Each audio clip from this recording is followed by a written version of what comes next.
Are the Browns bracing for an 8-game Deshaun Watson suspension? And if it got to that, could they be interested in signing Cam Newton? Well, Mike Florio over at Pro Football Talk talked about that in his article, so we're going to break that all down. Plus, make sure you stay tuned all the way to the end because we're going to be giving some shout-outs to the Dog Pound. So we got a jam-packed Browns report coming your way. But here's the big ticket item on today's show. A report from PFT where it says the Browns are bracing for an 8-game Deshaun Watson suspension. If you had a bingo sheet for every single number, we've nearly crossed all of them off in terms of how many games Watson could be suspended. But now Florio seems to be honing his sights in on the number 8. Here's what he said in his article. If the reasonably expected range of punishment for the Browns quarterback Deshaun Watson does indeed fall in the range of 2 to 8 games, the team that employs him currently is expecting the higher end of things. Per a league source, the Browns privately are bracing for an 8-game suspension of Watson. What a weird kind of wording there. The team that employs him, you mean the Browns, and it's not very private anymore. But I want to show this tweet from PFT yesterday, where Mike Florio tweeted out saying that the intent of Deshaun Watson to sue over a full season suspension may never become a reality. The current thinking is that Judge Robinson's punishment will land in the range of 2 to 8 games. So I'm not really sure if the real truth behind this is Mike Florio thinks it could be 8 games and he's just tossing per a league source to have it, pick up some traction and gain some momentum.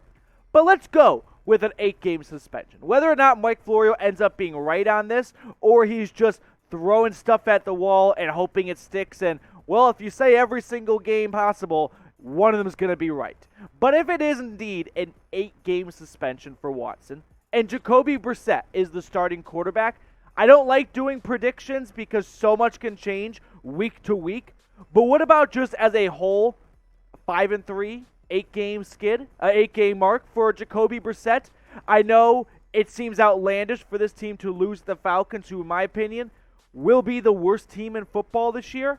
But if they do start off 3-0, that would be the ultimate letdown game. But if they start off 2-1, then I think they beat the Falcons. But I could see them, beating the Steelers, great Thursday night game, looking ahead all the way to the Chargers and maybe stumbling down an ATL.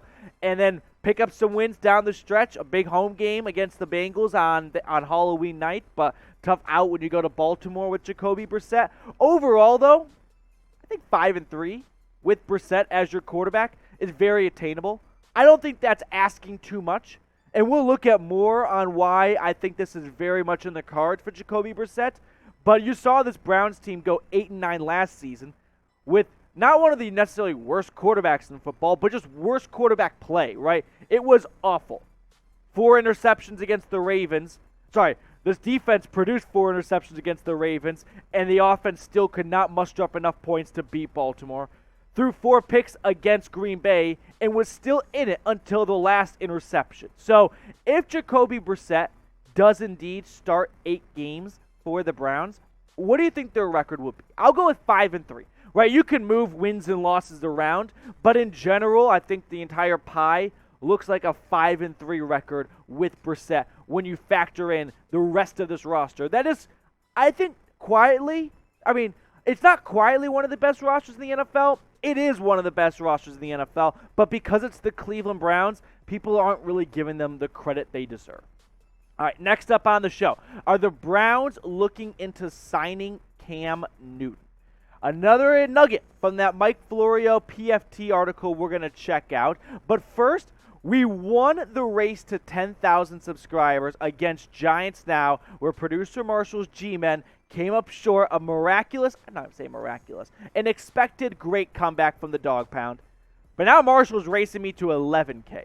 And he says they may have won the battle, but we're going to win the war. No, let's win both. So help me out, hit that subscribe button, and let's beat Giants Now here at Chat Sports to 11,000 subscribers.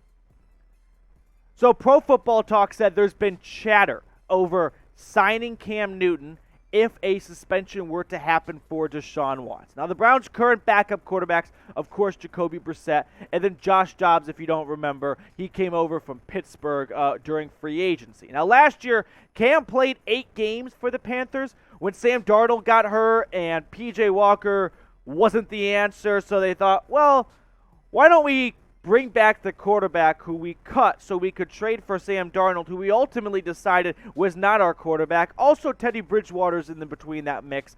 Yeah, let's bring Cam back. But here's what Mike Florio said. There's apparently some chatter about the possibility of the Browns adding Cam Newton in the event that Watson isn't available for the full season. Would Newton be an option for half of the season?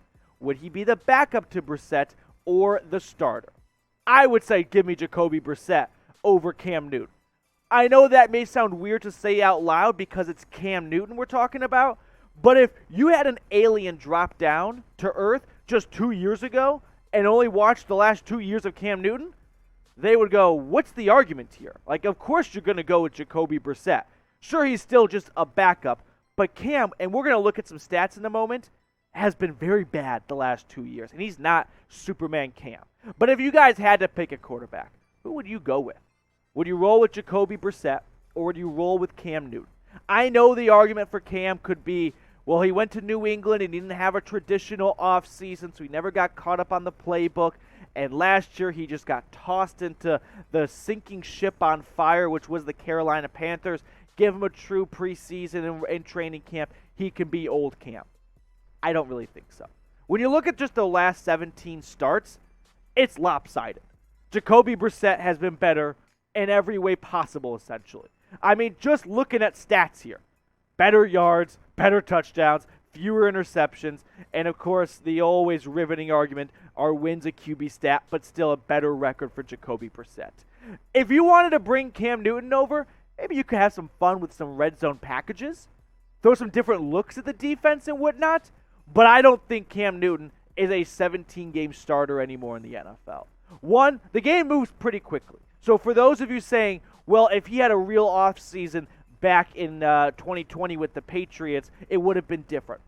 Maybe so, but the game has evolved quickly, and he has been behind the last 2 seasons. And for that reason, like full Shark Tank mode, I'm out on Cam Newton just stepping in and being a starting backup quarterback. Especially when you look at what Jacoby Brissett did back in 2019 when he was the starter from the Colts. In fact, we had a Colts fan comment on this channel a couple days ago saying, Colts fan coming in peace. Like, all right, we're not going to declare war on Indianapolis here. But he mentioned some very good points I kind of want to reiterate right now, which is Jacoby Brissett holds the football for a long time, and that can be a bit frustrating as a fan. He doesn't throw a lot of interceptions because he does not push the envelope necessarily, right? He's not reaching for the stars, but I think he can be a very serviceable backup. Keep in mind, just a backup. I don't want to stretch it any more than that here. I don't think Jacoby Brissett as a full season starter is going to yield you anything more than maybe 10 wins, and that says a lot to how loaded the rest of this team is. And like I said, we're going to check that out in a moment. But first, I want to tell everyone about our competition going on over at Rumble. So, Rumble is another video platform service, very similar to YouTube. And here at Chat Sports, we've got a bunch of team channels on the over on Rumble. And the Browns Report is in second place right now. I want to take number 1. I want the revenge aspect from the Chiefs Week 1 last year and the Chiefs divisional round the year before that. So if you're a bit competitive like myself, help me out. Follow us at rumble.com/Browns Report. When you just look at this Browns offense, and if Jacoby Brissett is the starting quarterback for this team, it's littered with talent. I mean, Nick Chubb, as I record this right now, I looked at Twitter. He is the second-ranked running back on Madden, which don't take Madden ratings very seriously. But still, when it benefits you, then you take it seriously. Only when it fits your narrative. Kareem Hunt, Amari Cooper, DPJ, and David Njoku. There are a lot of playmakers on this offense. But it's the defense that really catches your interest. When you have Myles Garrett, when you have Pro Bowl talent at your defensive line with Garrett, the second level with Jeremiah Owusu-Koramoah at linebacker, Denzel Ward at corner, and Grant Delpit at safety, you are stacked at every single aspect of the defense here. I mean, imagine if this team was called the Dallas Browns. How different would the narrative and the conversation be about this team if Jacoby Brissett had to start a handful of games or half of the season? No one would be counting this team out that much. But because it's the Cleveland Browns, people going, oh, you're traded for Deshaun Watson and now he's suspended, we're just going to cross you off the list. No, I think you don't need to go out and sign Cam Newton to have Brissett be serviceable, be 5-3. Maybe not 6-2, 7-1, or 8-0. But this team can definitely stay alive and stay in the hunt if it's an 8-game suspension and Watson comes off the bench after that for a great second half of the season. So let's get some good vibes going down in the chat right now. Calling out the dog pound right now. Spam Go Browns if you just love the Browns. You don't need much more of a reason than that, right? So if you love the Brownies, go ahead and spam Go Browns down in the comments section today. All right, guys, in honor of reaching 10,000 subscribers, we're doing a countdown of 10 reasons why the Browns will win the AFC North. Reason number 4 on my list, they've got the best secondary in the division. So when you look at this Browns secondary and check out some PFF ranks from 2021, there's a lot of promising things to look at for going into 2022. I mean, you've already got the Warden, one of the best corners in the NFL, and you locked him up long term. Then you've got Greg Newsome, who's just going to get better. It'll be interesting to see him play out of the slot, but big aspirations for him to take a big leap forward in year 2. Greedy Williams, I don't think he gets enough credit. I mean, when you've got Ward and Newsome above you on the depth chart, maybe you think CB3, you're not that good necessarily, but he'd be CB1 or 2 on a lot of other teams. John Johnson and Grant Delpit, these two guys are going to form one of the best safety duos in 2021, all right? So I am very confident in the Browns secondary going up against the likes of Joe Burrow, Jamar Chase, who, by the way, Jamar Chase, off the top of my head, 8 receptions, 75 yards, no touchdowns in 2 games against the Browns last year. Yeah, we'll see you, Jamar. All right, let's get some shout-outs, though, to wrap up the show. You have Wyatt Hines, who I just saw in the comment section for maybe the first time. So shout-out to you, Wyatt. Benny's been looking for a shout-out, so here's your day. We also have Norman, Mark Davis, a legend.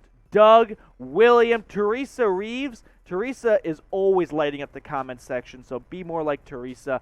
J.R. Swish, David Kemper, and Jesse Molina. Shout out to all of you guys. Appreciate you for watching the Browns Report, even in the dog days of the offseason, which, by the way, like the dog days are kind of ending right now. The Raiders started their training camp today. The Browns will start theirs in 6 days, so football's coming soon. Padded football is around the corner, so make sure you're locked in right here at the Cleveland Browns Report.